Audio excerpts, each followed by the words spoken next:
Hola, ¿qué tal? Bienvenidos a este nuevo video. En esta ocasión vamos a estar hablando de un tema muy interesante dentro de Python.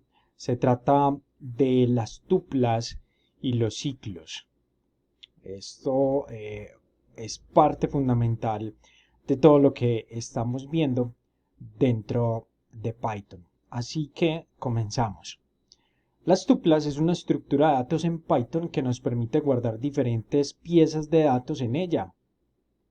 Es muy similar a las listas, excepto porque las tuplas son inmutables. Ya vamos a ver qué significa la inmutabilidad, en este caso en esta estructura de datos. Porque una tupla, al igual que las listas, son estructuras de datos. Esto significa que una vez creada, el orden y el contenido de la tupla no puede ser cambiado. Eso es lo que significa inmutabilidad, que una vez creada, el orden y el contenido de la tupla no puede ser cambiada, lo cual puede llegar a ser muy útil para cuando necesitemos ese tipo de funcionalidad en esta estructura de datos. Vamos a ver la sintaxis. Para ello volvemos y levantamos un notebook en Python 3 para poder hablar de estos dos temas importantes, tanto tuplas como ciclos en Python. Listo. Entonces comenzamos con las tuplas. Ustedes me van a contar que de igual o de diferente ven en las tuplas en comparación a las listas. Y empezamos.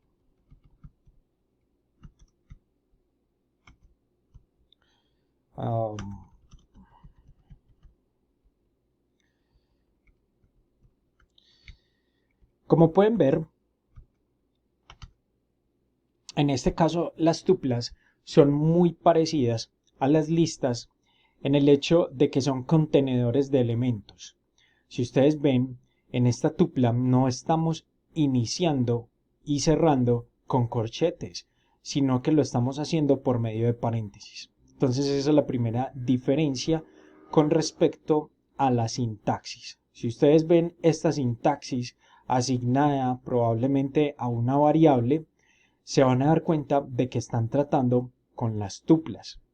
Y es un contenedor de elementos. Así como las listas puede tener 0, 1 o más cantidad de elementos, todos los que ustedes quieran. Si imprimimos este myInfo, esta va a ser la forma en la que se va a imprimir, tal cual y de la misma manera como estábamos imprimiendo las estructuras de datos de las listas. Esta sería entonces el resultado. ¿Cómo accedemos a los valores de una tupla? Accedemos a estos valores de igual manera a como lo hacemos con las listas, por medio de su posición dentro de la tupla en este caso. Entonces, si venimos y decimos myInfo 0, ¿qué ven acá? No estamos accediendo, miren que no estamos utilizando en este caso para acceder a una posición de una tupla, no lo estamos haciendo con paréntesis, sino que lo estamos haciendo con la misma sintaxis que utilizábamos para las listas. O sea que en este caso, si nosotros queremos consultar un elemento dentro de la tupla, lo hacemos de la misma forma como lo hacíamos con las listas. O sea, con la misma sintaxis de corchetes y la posición a la cual queremos acceder. En este caso quiero acceder a la posición número 0 y obtenemos un resultado, que en este caso sería el nombre. ¿Qué pasa si queremos acceder a el último elemento? Como pueden ver, también funciona este -1 para los argumentos posicionales. Pero acá es donde notamos la diferencia con respecto a las listas con el siguiente ejercicio, y es la inmutabilidad. ¿Cómo así que la inmutabilidad? Quiere decir que una vez ya esté asignada esta tupla, ya tiene 3 valores, no puede ser reordenado o cambiados los valores que se encuentran dentro de la tupla. Para nosotros cambiar los valores, como lo hacíamos con las listas, por ejemplo, era primero acceder a la posición. Voy a acceder, por ejemplo, a la posición del nombre, o sea, a la posición 0, y la quiero reasignar o la quiero cambiar ese valor. Entonces ya no es Daniel, sino Dani. Quiero que se modifique. Si le doy Shift Enter, vamos a obtener un Type Error. ¿Y qué me está diciendo este Type Error? Está diciendo Tuple Object does not support hidden assignment. Quiere decir que este objeto llamado tupla no podemos reasignarlo. De ahí de que sea un objeto inmutable o una estructura de datos inmutable dentro de Python. ¿Qué más podemos hacer con estas tuplas? Sí que, bueno, entonces acá podría haber una pregunta válida. ¿Qué pasa si yo en realidad quiero modificar este valor? Ya habría que volver a crear una nueva tupla con los valores que quiero para la tupla myInfo, ¿ok? O utilizar otra estructura de datos si es que la quiero más flexible, como son las listas, porque probablemente durante la ejecución del programa o en algún momento voy a querer que esos valores que están aquí dentro puedan ser mutables. Entonces quizás la tupla no sea la solución, sino las listas. De hecho, la tupla tiene esa ventaja. Si yo no quiero que por ningún usuario se ha modificado el valor que ya contiene la tupla o el valor que ya contiene esta estructura de datos, entonces utilizo una tupla, ¿ok? Entonces es en realidad la ventaja que tiene. Hay algo adicional dentro de las tuplas que es muy importante que se llama unpacking tuple. Unpacking es simplemente como desempacar la tupla. Eso es lo que está significando. Básicamente se trata de que podamos esos elementos asignarlos a una variable y más adelante llamar esa variable. ¿Ok? Entonces vamos a hacerlo sobre myInfo. ¿Ok? Damos enter, o sea, estamos utilizando los mismos elementos de la tupla. Y acá es donde viene el unpacking o el desempaque de esa tupla. Entonces, este primer elemento pertenece al name. Entonces, así va a ser el nombre de la variable, occupation, o este puede ser city, más bien. Luego puede ser occupation, ¿ok? Y vamos a decir que esas variables, entonces estoy haciendo una asignación masiva de variables. ¿Por qué? Porque miren que estamos asignando 3 variables de forma simultánea y se las estamos asignando entonces a la tupla myInfo. Entonces de esta forma estamos desempacando cada uno de los valores o elementos que tenemos dentro de la tupla y los estamos asignando en el mismo orden a estas variables, a name, a city y a occupation. Shift Enter. Y si llamamos al name, entonces acá vamos a obtener ya el valor o el elemento de la tupla desempacado, ¿cierto? Por eso se llama unpacking, ¿ok? Shift Enter a city y vamos a hacerlo también con occupation, Shift Enter. ¿Ok? Ambas, o más bien las 3 variables, fueron asignadas correctamente. Algo que es muy común dentro de las tuplas es cuando tenemos un solo elemento en la tupla. Y vamos a ver de qué se trata esto. Entonces vamos a asignar acá una variable OneElementTuple. Este OneElementTuple, entonces utilizamos la sintaxis de abrir y cerrar paréntesis y le asignamos un valor, uno solo, por eso es OneElementTuple de 4 en este caso. ¿Qué pasa si nosotros imprimimos? Hasta el momento no me dio un error. ¿Qué pasa si imprimimos OneElementTuple? OneElementTuple nos va a imprimir el valor de 4. Si ustedes investigan un poco más a fondo el tipo de dato que nosotros estamos obteniendo acá como resultado en este print, no se trata de una tupla, se trata de un integer. ¿Ok? Y ya vamos a ver cómo asignar entonces un solo elemento a una tupla, que eso lo podríamos necesitar, ¿cierto? ¿Y por qué los paréntesis solos no hacen o no guardan un elemento en una tupla?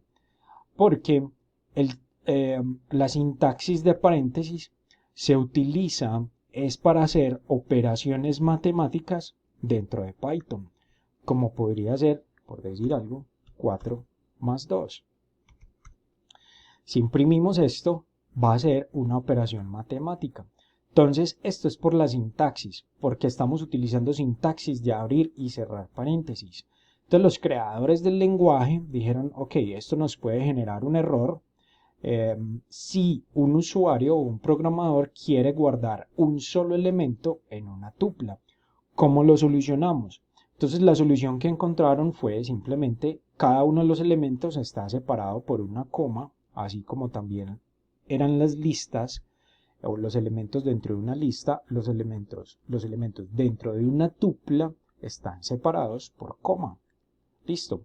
Entonces, ellos dijeron OneElementTuple. Y si quieres guardar un solo elemento, abres y cierras paréntesis. Este es el único elemento que quiero guardar, entonces lo sigo por una coma. Y de esta forma estamos guardando, ahora sí, un solo elemento en una tupla. Entonces imprimimos OneElementTuple y ahí sí, miren la diferencia al momento de imprimirlo. Si acá volvemos, imprimimos 4. La diferencia es que acá está haciendo un integer y acá en realidad sí está imprimiendo como una tupla. Así como nos imprimió acá en la parte superior, que lo estaba haciendo correctamente con la sintaxis de una tupla.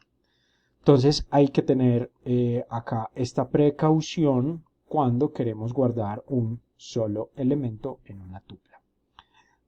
¿Ok?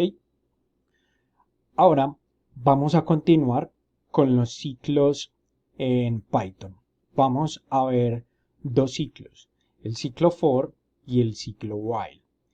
Esto también lo vamos a estar utilizando en el día a día de Python. Todos los temas que estamos tocando durante estos videos o durante estos cursos o durante este screencast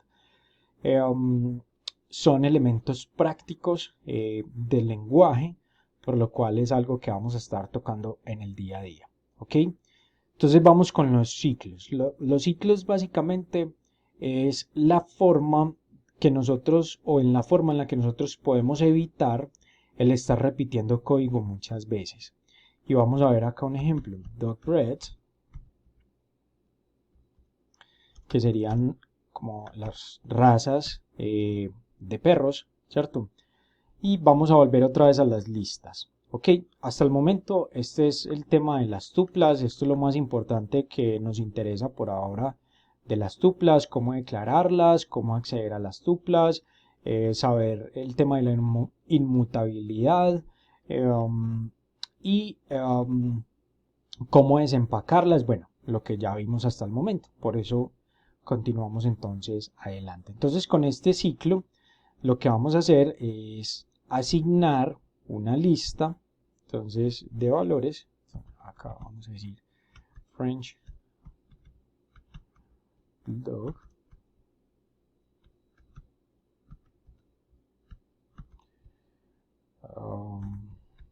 creo que se escribe así el Shih Tzu el poodle y el collie. ¿Ok? Perfecto. ¿Qué pasa si nosotros queremos imprimir todos estos 5 valores? Entonces, según lo que hemos visto hasta el momento, debemos de acceder a la lista dogbreads y dentro de la lista dogbreads acceder a la posición de cada uno. ¿Ok? Entonces, al acceder acá a la posición de cada uno, vamos a ir a la posición 0, 1, 2, 3 y creo que son 4.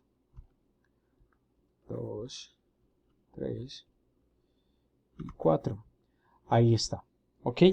Entonces, miren que tuvimos que repetir mucho código. Tuvimos que repetir este print, the breadth, más la posición en la que se encuentra. Entonces, si esto es con solamente 5 elementos, entonces si son 100, si son 1000, si es 1.000.000, va a ser obviamente mucho más complejo. Para eso tenemos los ciclos. Con los ciclos, vamos a ver el primero de ellos. Entonces, este es el ciclo for. Con los ciclos, vamos a correr una acción en cada uno de los ítems de la lista. Entonces, en este caso, ¿cuál es la acción que queremos correr sobre cada uno de los ítems? El print, imprimirlo. Pero también podríamos hacer otro tipo de operaciones sobre cada uno de los elementos. Por ejemplo, si fueran elementos integer, podríamos cada uno, por decir algo, multiplicarlo por 10 o elevarlo al cuadrado o sacarle la raíz cuadrada o hacer otro tipo de operaciones sobre cada uno de los elementos. Entonces, por esto es que es importante los ciclos. Si yo necesitara hacerlo y no tuviera el ciclo for, entonces tendría que acceder a cada uno, por decir algo, si esto es un elemento numérico, entonces por 10, cada uno por 10, y sería un trabajo bastante tedioso y por ello echamos mano del ciclo for. Entonces, y vamos a usar cada uno de los elementos de la lista. Cuando vamos a usar esos elementos de la lista, esto lo llamamos iterar. ¿Listo? Entonces vamos a estar iterando sobre cada uno de los elementos de esa lista. Para esto es importante primero entender la sintaxis del ciclo for. Entonces, anteriormente habíamos hecho, creo que era como 2 ejercicios con ciclo for, o les había adelantado un poco del ciclo for y quizás algunos se perdieron un poco, pero acá ahora sí vamos a explicar en detalle la sintaxis de este ciclo. Entonces, lo primero es, empezamos con la palabra reservada for. Lo primero que vamos a tener acá, esto es simplemente pseudocódigo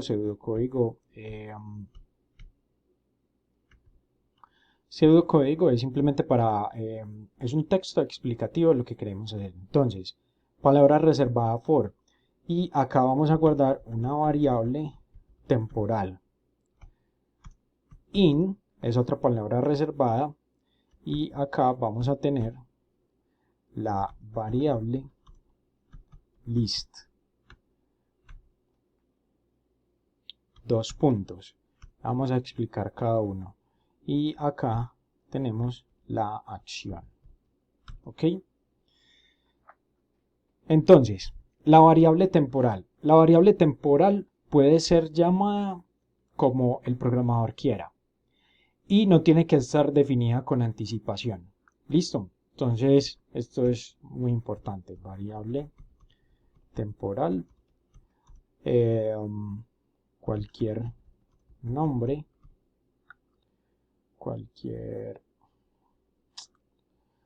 Cualquier nombre.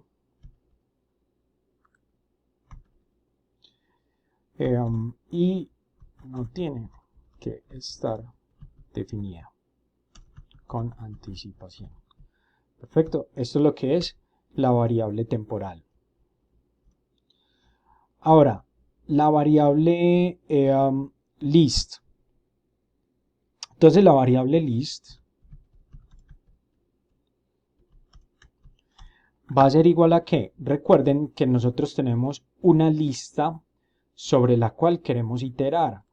Esta sería la lista, ¿cierto? En este caso, la de las razas de los perros. Pero esa lista la asignamos a una variable, ¿cierto? Entonces, a esto es a lo que se refiere la variable de list. Puede ser acá variable de list. O puede pasar la lista completa acá en esta posición, aunque no sería muy óptimo el código, ¿cierto? Lo ideal es pasarle la variable a la cual asignamos esa lista. Entonces es la variable a la cual asignamos la lista. Y por último tenemos la acción.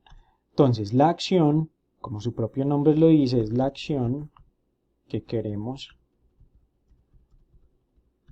ejecutar sobre cada ítem de la lista. Entonces, como les expliqué, puede ser multiplicar, puede ser restar, puede ser concatenar, puede ser imprimir, cualquier acción que queramos ejecutar sobre cada elemento o ítem de la lista. Y con esto entonces hemos explicado las bases del ciclo for. Entonces vamos a hacer por acá un ejemplo. Si imprimo esto, si le doy Shift Enter me va a dar un error. Entonces lo terminamos de comentar y hacemos acá entonces un ejercicio. For i, recuerden que i no tiene que estar definida con anticipación y la podemos llamar como queramos. In. Vamos a iterar sobre qué variable. La variable que tiene nuestra lista. .breadth. Dos puntos. ¿Y cuál es la acción que queremos correr? Print i. ¿Y qué va a contener? Fuera de que es una variable que puede ser cualquier nombre y no está definida con anticipación, y va a contener cada uno de los ítems de la lista sobre la cual estamos iterando. ¿Listo? Entonces, print i, y ahí tenemos. Entonces, no tuvimos que venir a hacer print sobre cada uno de los elementos con su respectiva posición, sino que simplemente dijimos for i in .breadth, print i. Y con esto, entonces estamos obteniendo exactamente el mismo resultado con mucho menos código. ¿Ok? Estamos iterando sobre cada uno de los elementos. Veamos que sí lo podemos llamar como queramos. For dog in .breadth, dos puntos, print, y en este caso no vamos a imprimir la i, sino que vamos a imprimir la variable temporal dog. Exactamente el mismo resultado y lo llamamos como quisimos, en una parte i y en la otra dog. Yo soy más del lado de llamar estas variables temporales de forma más descriptiva, aunque se van a encontrar por todos lados, que por lo general llaman a esto con una sola letra, muchas veces no es tan descriptivo, pero bueno, son simplemente prácticas. Yo recomiendo mucho más llamar esto de forma descriptiva, esta variable, porque esto ciclo for, quizás el cuerpo del ciclo for podría extenderse y ser un poco grande, no solamente ser este print, sino buena cantidad de código identado que hace parte del cuerpo del ciclo for, y por tanto en algún momento uno se empieza a perder con esos nombres de variables temporales con una sola letra, lo llaman A o B, por ejemplo acá A o B o Z, en fin, se vuelve un poquito complejo, simplemente buenas prácticas, ¿ok? Continuamos. Algo importante es que todo lo que esté bajo este nivel de indentación después de la declaración del ciclo for, entonces estará incluido dentro del ciclo y corre en cada iteración. O sea, todo lo que esté indentado dentro del ciclo for va a correr la X cantidad de veces o X cantidad de elementos que tenga en este caso la lista. Si olvidamos indentar, entonces vamos a obtener simplemente un error de indentación. Miren que si corre el print hacia la izquierda, ya no va a tener una indentación y en este caso tenemos un indentation error. ¿Ok? ¿Por qué? Porque simplemente el lenguaje está esperando que después del ciclo for haya una indentación. ¿Ok? Recuerden que esto ya lo hemos visto por allá con varios métodos. Otro aspecto importante, podemos usar range en los ciclos. Entonces recuerden que uno de los videos pasados, en uno de ellos, estuvimos explicando el por qué el range combinado con el length y que esto se utilizaba mucho en los ciclos. Este es el momento de tocar ese tema. Entonces, anteriormente iteramos sobre una lista existente. Entonces, miren que acá iteramos sobre esta lista que ya teníamos definida. Pero a veces no vamos a querer iterar sobre una lista específica, sino que solamente queremos ejecutar una acción cierta cantidad de veces. Listo, y eso es importante. Miren que el ciclo for en este caso nos está sirviendo para iterar sobre los valores que tenemos en una lista. Pero a veces yo utilizo el ciclo for para hacer una acción una cierta cantidad de veces que yo quiera. Entonces para eso también nos va a servir el ciclo for. Simplemente que ya reemplazamos acá este variable de lista por el rango o número de veces que queremos que itere. ¿Ok? Entonces vamos a ver cómo hacemos esto aquí. Vamos a crear también pseudocódigo. Entonces vamos a decir que sería el ciclo for. En este caso seguimos con la variable temporal y acá no va a ser entonces una variable de lista. Va a ser una lista con x length o x largo. ¿Cierto? Ese sería. Y luego sería la acción.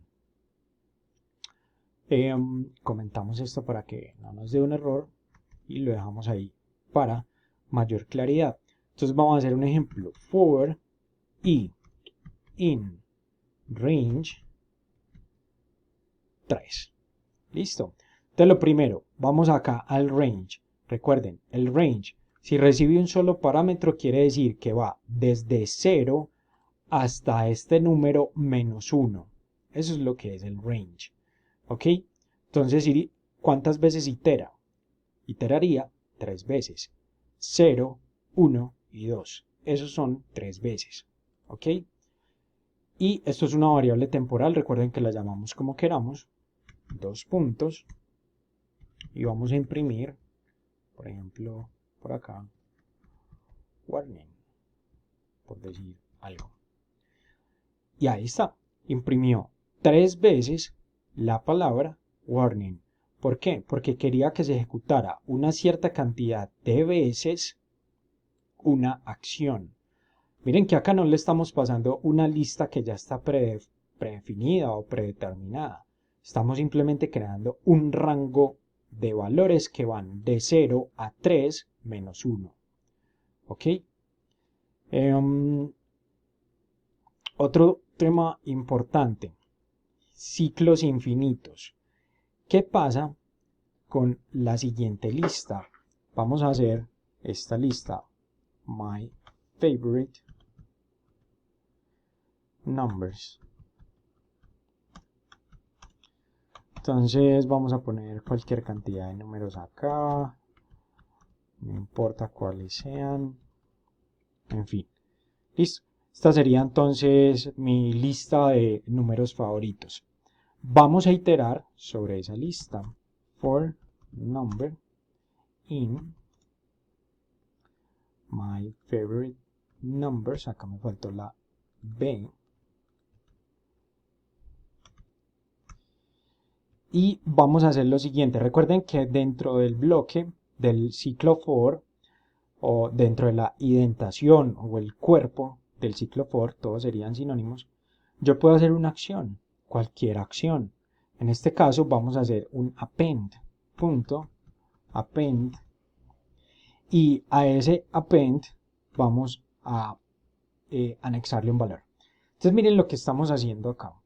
Estamos cogiendo simplemente, tenemos una lista, cualquier lista de número. Vamos a empezar a iterar sobre esa lista. Llamamos una variable temporal y le decimos sobre qué lista vamos a recorrer. Hasta ahí, todo normal. Pero miren la acción que le estamos diciendo que corra. Recuerden que el append va a ¿qué? Va a anexar un valor al final de la lista. Acá le estamos diciendo que vaya y le haga un append del valor de 1. Y luego otra vez 1. Y luego otra vez 1. Y luego otra vez 1. Y así sucesivamente hasta el infinito. acá estamos haciendo lo que se llama un ciclo infinito.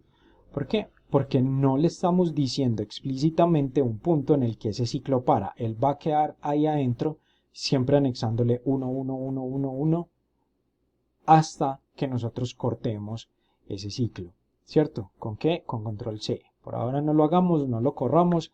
Esta es la explicación de lo que está pasando en este caso. Si ya lo corrieron, por ahí simplemente creo que tendrían que apagar el kernel y volverlo a prender, porque él se queda ahí en un ciclo infinito. Si están en una consola interactiva, con control C se pueden salir. Listo. Pero entonces este sería, no lo vamos a correr, por lo que ya acabo de explicar. Vamos simplemente por acá a comentarlo. Y esto era explicativo. Entonces, si en algún momento se les cuelga el programa, probablemente por ahí quizás algún ciclo infinito, no es tan común que pase, pero revisen bien los ciclos for, cómo los están creando, y si en algún momento hacen un break, que eso es lo que vamos a hacer en este momento. Entonces vamos a mirar qué es lo que es el break. ¿Okay? Entonces acá en algún momento vamos a querer buscar un ítem dentro de una lista. Eso sería correr una acción. Listo. Entonces, supongamos que por acá ya tenemos entonces una lista para que no tengamos que volver a crear una nueva. Entonces vamos por acá con DocBread y tenemos esta lista de las razas de perros. Vamos a hacer un ciclo for. Entonces vamos a decir que la variable temporal en este caso se llama item for item in DocBread.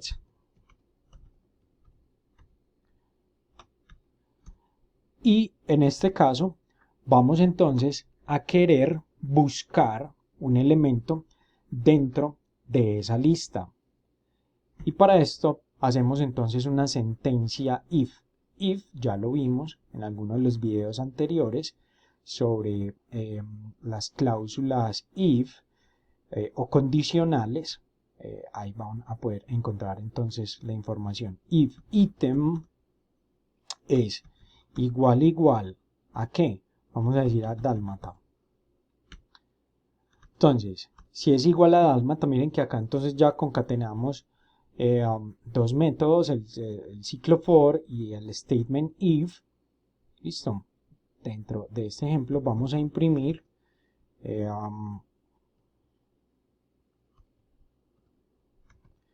encontramos el dálmata.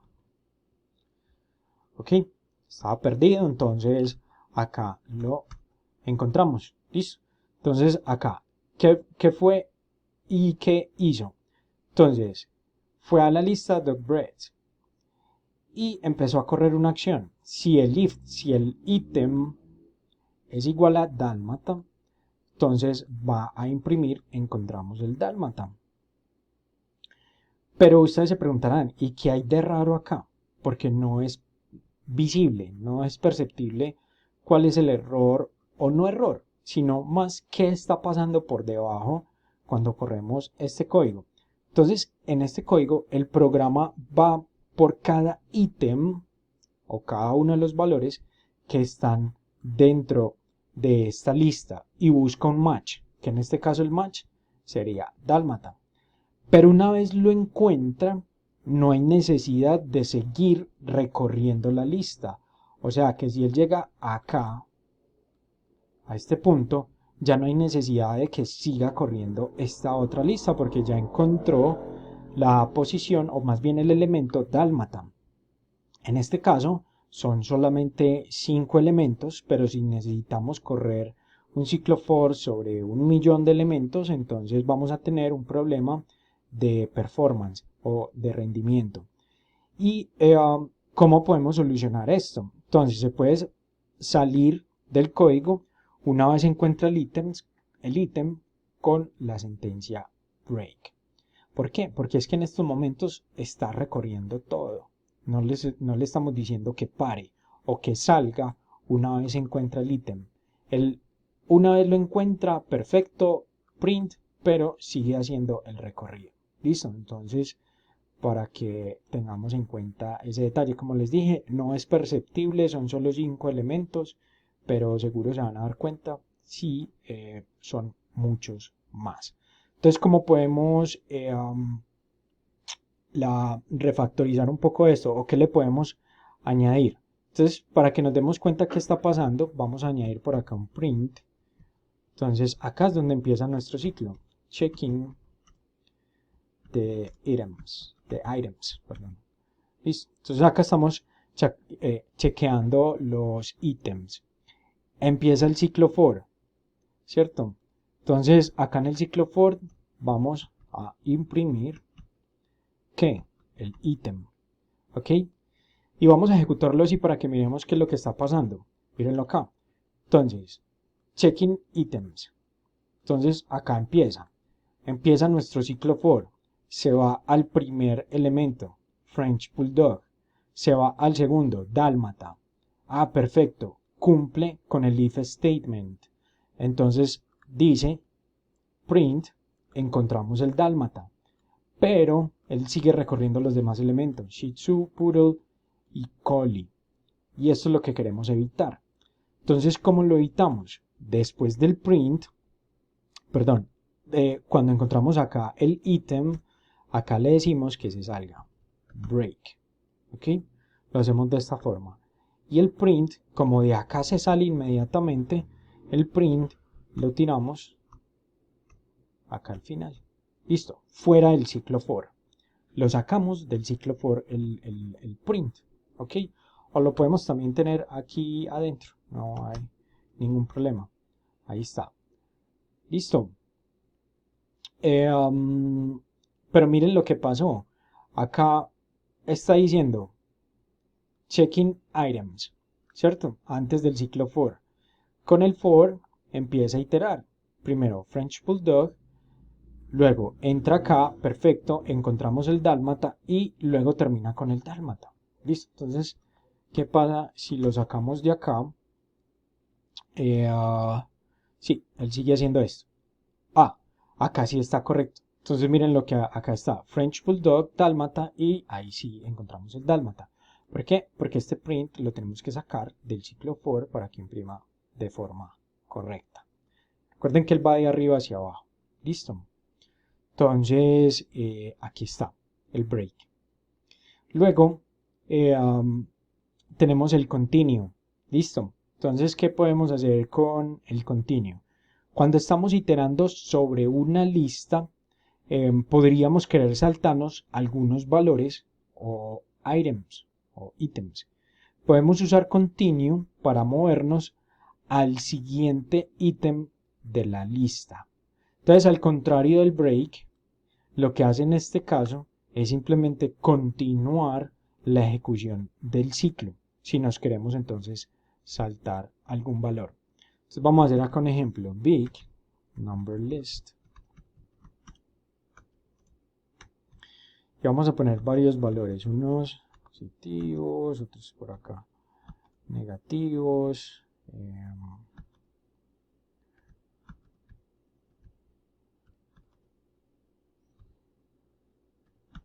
3 y 4.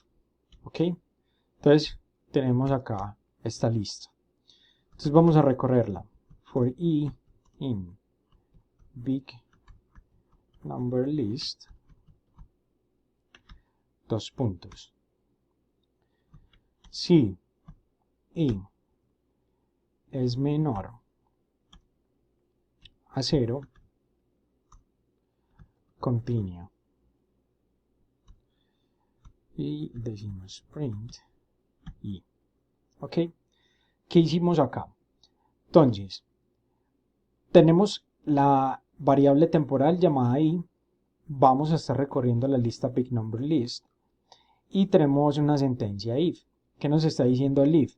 Que si un elemento o este elemento en el que se encuentra la iteración en estos momentos es menor a 0, o sea, si es un valor negativo, continúe, o sea, que se lo salte. Y finalmente imprime o va imprimiendo cada uno de los ítems. Quiere decir que esto me va a traer solamente los números positivos. Shift Enter y acá está, ¿cierto? Entonces, se está saltando, en este caso, los elementos que cumplen con esta sentencia. Listo, y continúa con la ejecución del ciclo. Miren que llegó al 1 y 2, ¿cierto? Que son los primeros dos elementos. Reconoció el -3, se lo saltó. El -4 se lo saltó. Luego el 5, ¿ok? Y así sucesivamente con los demás. Entonces, esto es lo que logramos con el continuo. Continuamos con el segundo ciclo que vamos a estar viendo, que sería el ciclo while. Entonces vamos a escribirlo por acá, sería el ciclo while. Listo. Entonces es otro tipo de ciclo diferente al ciclo for. Este ciclo recorre un set de código hasta que deja de cumplirse una condición. Nosotros ya estuvimos viendo los condicionales, que precisamente se trata de estos if, el if, else, y que para poderse cumplir tenía que haber un condicional. Esto es un condicional y menor a 0, ¿cierto? Entonces, de forma similar, existen los ciclos while. El ciclo while entra a ejecutarse mientras se esté cumpliendo una condición, ¿ok? Puede usarse también para iterar sobre una lista, como ya hemos visto con el ciclo for. Y cada vez que una condición se cumple, el código dentro del ciclo se recorre. Empieza a recorrer cada uno de los elementos, puede ser de una lista. Y es una excelente opción para cuando no sabemos cuántas iteraciones tomará para cumplir con la condición. ¿Ok? Entonces vamos a hacerlo sobre el mismo ejemplo o lista que veníamos trabajando. Ok, la sintaxis, vamos a escribir acá primero la sintaxis, sería while, de esta manera, condición. Entonces acá vamos a tener la condición, dos puntos, y acá vamos a tener la acción. Listo, entonces miren que es muy similar al ciclo for, como habíamos o teníamos por acá, que declarábamos una variable temporal que va a recorrerse en este caso, una lista o un rango de valores si quiero que se ejecute algo cierta cantidad de veces. En este caso el while debe correr o debe cumplirse más bien una condición y mientras se cumpla esa condición se ejecuta una acción. Si se deja de cumplir esta condición, se sale del ciclo. De eso es de lo que trata el ciclo while. Listo, entonces vamos a comentar esto por acá. Vamos a ponerlo en la parte superior. Lo primero que vamos a hacer es declarar una variable en 0. Listo, no siempre es necesario, pero vamos a utilizarlo en esta ocasión. Entonces, esta variable la vamos a poner en 0 y va a empezar a cambiar para poder que se cumpla y a la vez se deje de cumplir la condición y se salga del ciclo. Listo, ya vamos a ver por qué. Entonces, declaramos el while.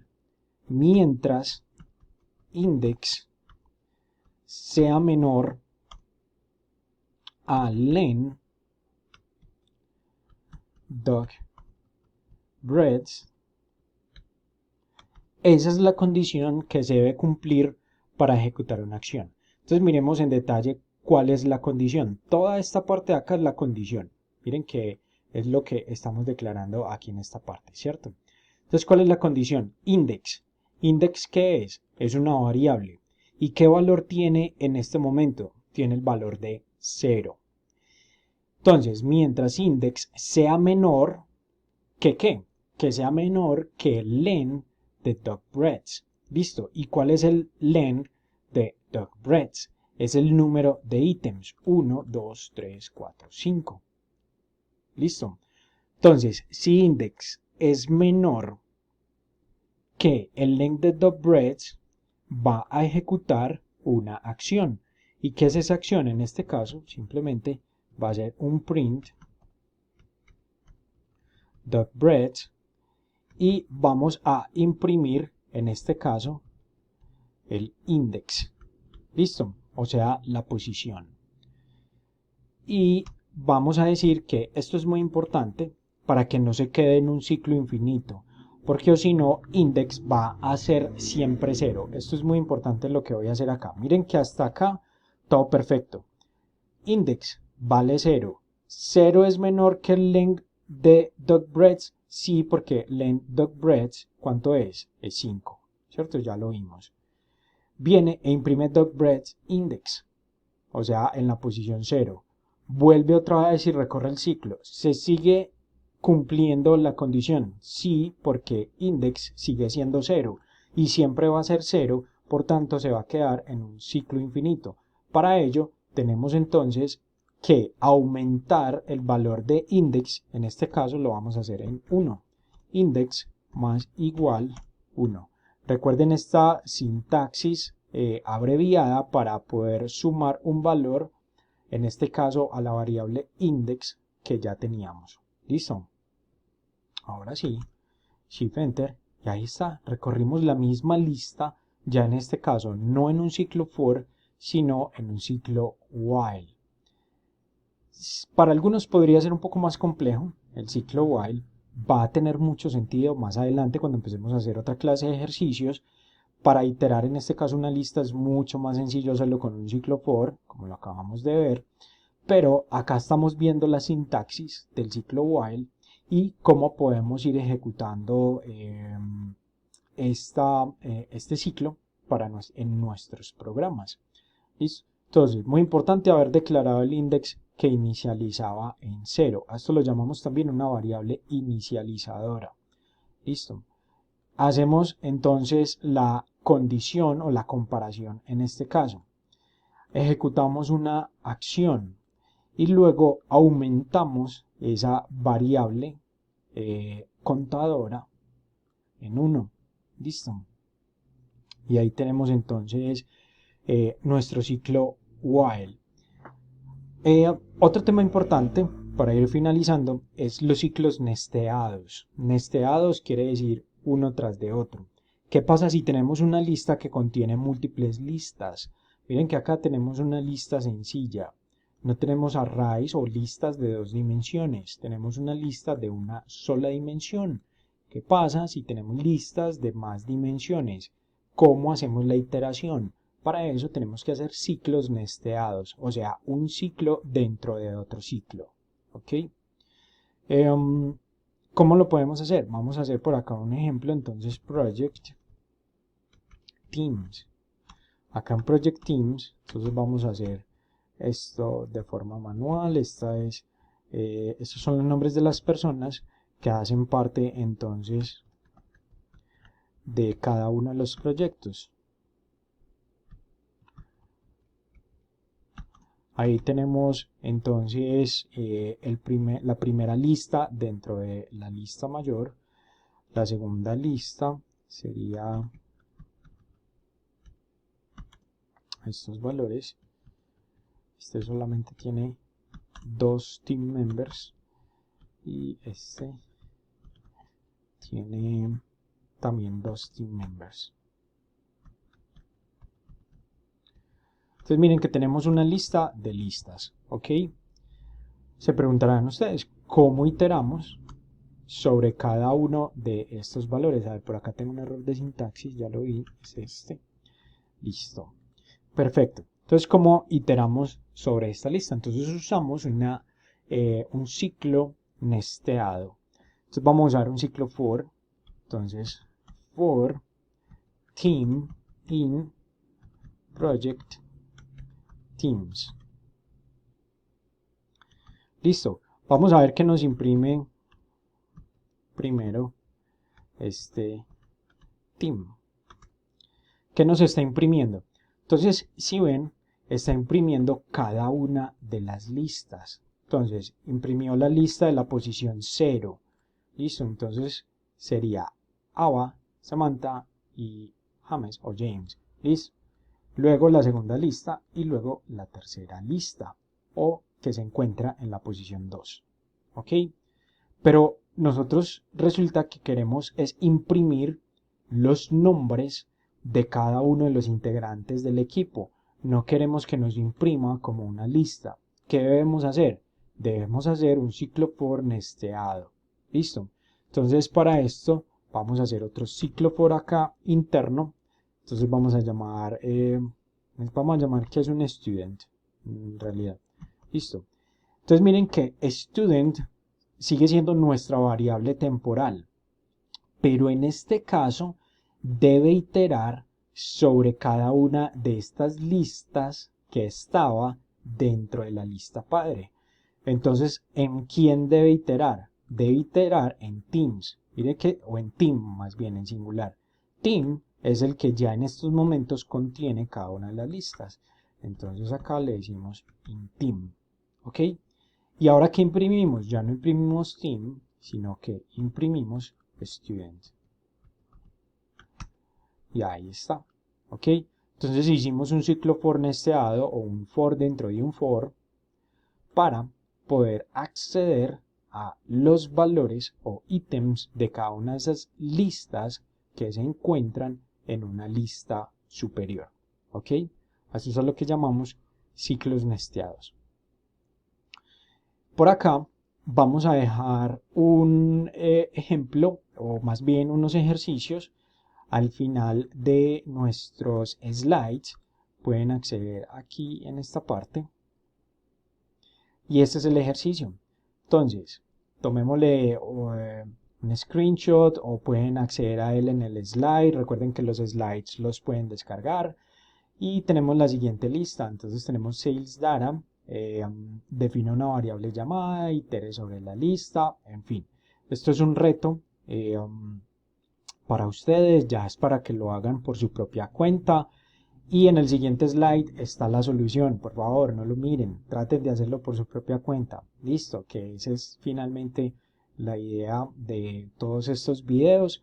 Espero que hayan aprendido bastante. Hoy el tema estuvo extenso, pero bastante divertido. Aquí cada vez empieza a ser cada vez más interesante Python y los lenguajes de programación, cuando ya podemos empezar a hacer cosas un poco más avanzadas. Espero entonces lo hayan disfrutado, aprendido bastante. Nos vemos en una próxima. Chao, chao.